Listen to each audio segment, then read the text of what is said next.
Hello. Hello. हा. जय tiger बोल. दे कुठं आहे की? आहे तू बोलायच. जरा लावतो आपलं गरुड चौकापास जाता का? काय म्हणले? गरुड चौकापास्तर. करोड चौकापस्तर.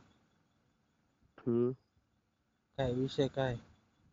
विषय काय नाही ते जरा ट्रॅव्हल्स खराब झाली आहे म्हणून. हा हा. 35 माणूस आहे गाडीत त्याच्यात आपले 2 मित्र आहेत. दोन हा तीन हा.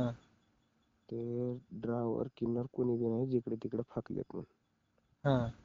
ते फक्त गाडी खराब झाल्यामुळे सगळे जिकडे तिकडे गेले ते दोघं 35 माणसं सोडून सगळे गेलेत तिकडे. हा. ते फोन बी उचलत नाही जरा बघ म्हणेल ते. गाडी आहे कुठं नेमकं आता? गरुड चौकात. गरुड चौकात नेमकं कुठे? नेमकं हं? एकच तिथंच खेटून आहे म्हणून गरुड चौकात. करोड चौकात का? हम्म. मला एक अर्धा तास द्या मी लगेच जातोय तिकडे. चालतंय. हॅलो. गाडी येत आहे म्हण झाले म्हण. झालं का? अं, बर. आहे नाही झाले. चालतं चालतं.